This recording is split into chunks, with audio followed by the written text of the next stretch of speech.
Do you know the most powerful word in the English language? It's not yes. It's not I do. It's actually the word no. How can the word no, 2 letters, be the most powerful word in the English language? Well, I'm going to share that with you today. And in fact, I'm going to share with you what it is that you can do with this 2-letter word that will change your business forever. Before we get started, you know me, I want to tell a story. There's a drywaller that I work with. Beto's his name, right? And Beto's been busting his behind growing his business. The problem is that sometimes when you're growing your business, you get desperate. You get desperate to want to please everyone. You get desperate to want to do every job because you're afraid. You're afraid of not having work. You're afraid of not being able to support your family. And so you say yes. You say yes to the things that you shouldn't say yes to. And that's what he did on a very particular job. Now, the sad thing about this job is it was a $50,000 job. $50,000 job. It was a house renovation. The homeowners were acting as the GC. And so he goes in and he proposes his bid, right? He says, I'll do it for $50,000. And they're like, okay, well, we want to see a breakdown of your costs. They want to see the labor. They want to see the materials, right? And so he goes through and jumps through the hoops and whatever, and he ends up signing the contract. Well, then he goes back to the homeowner. He says, hey, in order for me to get started, I need 50% down. And they say, well, we don't do 50% down. He said, well, I need 50% down to start. And they said, we're not going to do it. We'll give you 10% down. And because he was desperate for the work, what do you think he said? Okay, fine, right? Conceded to that. So he gets 10% down. And then he gets the work started. But here's the problem. That 50% down was to help him cover the cost of material, was to help him cover the cost of labor so that he would have to float it out of his own bank account.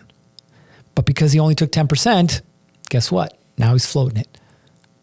So he gets the work started, right? He talks to the homeowner and they say, hey, I want this particular finish. I know there's different names for it, but the Santa Fe finish, right? Almost a smooth finish, but not quite. And so he and his man get to work. 2 weeks later, they get the work done, right? And he goes and says, okay, we're done. They're like, well, that's not what we ordered. 2 weeks of work, 10% down. That's not what we ordered. That's not what we asked for. It was in the contract. Clear as day. This Santa Fe style. I showed you a picture of it. You knew what it was.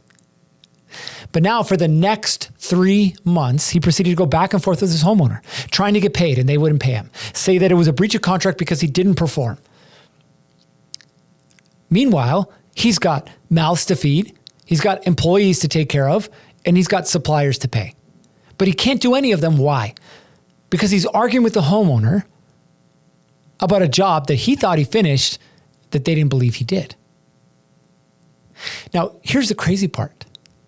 This particular contractor knew before he ever signed the contract with this homeowner.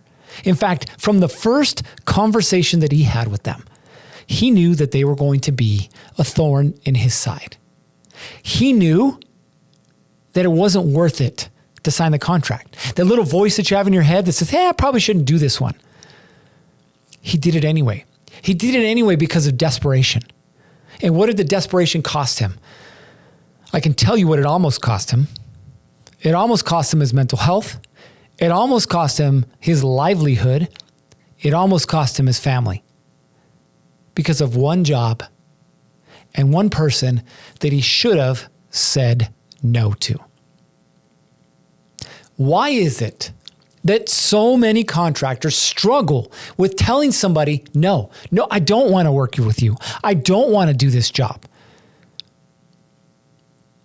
They have a feeling, a sense of desperation that they have to take this work. They have to take this job. They have to do it because of the money.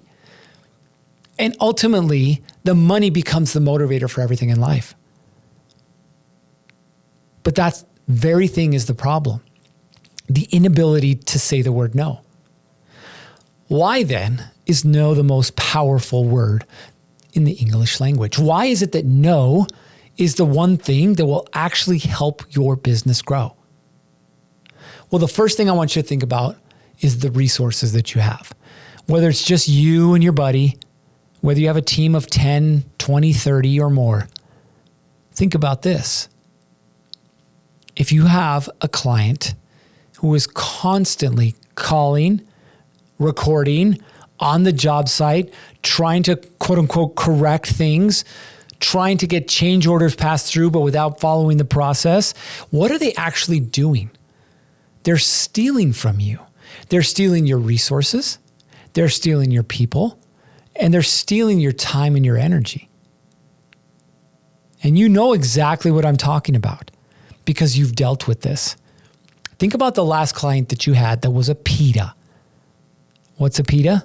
P-I-T-A, a pain in the ass. You and I both know who that person was. The person who calls and says, I didn't ask for that. The person that's constantly changing their mind. The person that's fighting tooth and nail against the very process that you set up to make sure that you could succeed. The person that fights the change orders, the person that fights the down payment and deposit and your payment schedule, the person that doesn't want to sign the contract, the person that threatens to sue you. How much time do you waste on those types of clients? See, here's the crazy thing. You only have a certain number of time in the week.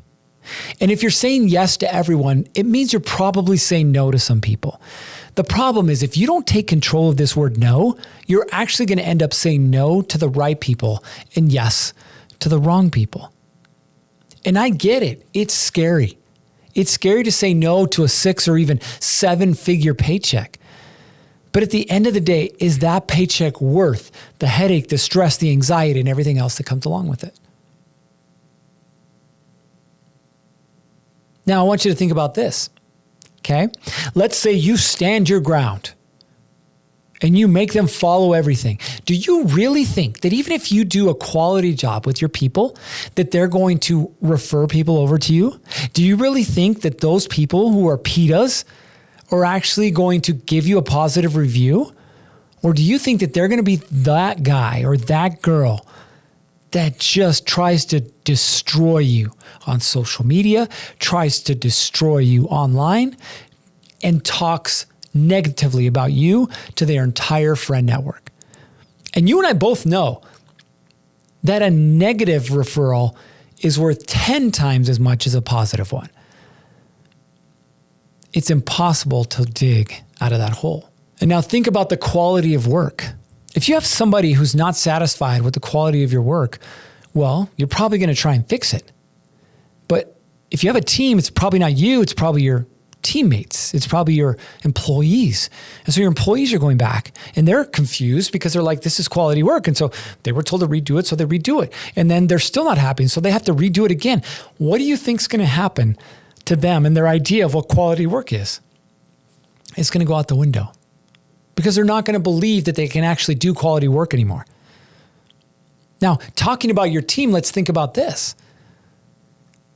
When you have to go back, you personally have to go back to a job and fix something, how do you feel?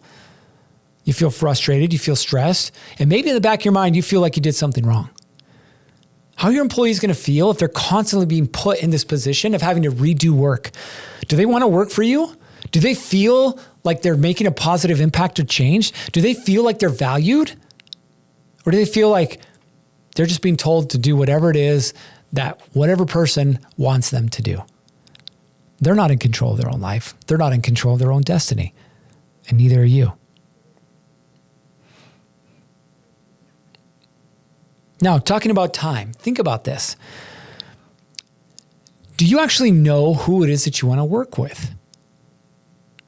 Are they homeowners that make at least 6 figures, that live in a certain area, that have 2 kids, that are both working professionals, that really need the thing that you can offer them? A new HVAC system, landscaping, a new roof, whatever the thing is, right? If you closed your eyes and imagined this ideal client, what would you come up with? Those are the people you want to spend time with. I know when I walk into a meeting, within 2 minutes, whether I want to do work with somebody or not. Within 2 minutes, because I have my ideal client inside of my head. I know who I'm looking for. I know what their responses will be. I know what their demeanor will be. I know how confrontational they're going to be. I know whether they're going to be happy with the work or not within the first 2 minutes. But what about you? Do you spend enough time interviewing your potential clients to find out how they interact with their contractors, what their expectations are? I'm going to tell you, if you can do this, it will change the way that you do business, because it's no longer you in desperation mode trying to sell the next job. It's you sitting down, looking somebody in the eyes and saying, this is who we are. This is what we do. This is how we do it. Is that going to work for you? What are you looking for out of this job? At the end of the day, how do we both walk away happy? It's a completely different conversation.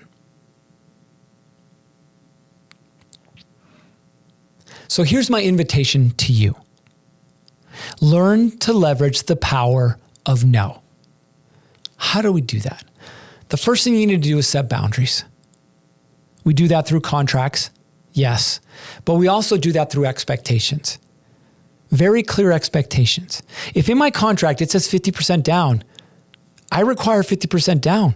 If you don't want to pay 50% down, I'm not your person, period. If there's a progress payment, say 25%, and you don't want to pay the progress payment, I'm stopping the job, period. I'm not going to keep working and hoping and praying that you're going to pay it. We have a contract. This is what the contract says. If you don't want to fulfill the contract, cool. We're going to pause everything. If you still don't want to pay, then my contract says everything that I'm going to do. I've filed a pre-lien. We're going to go after you, period.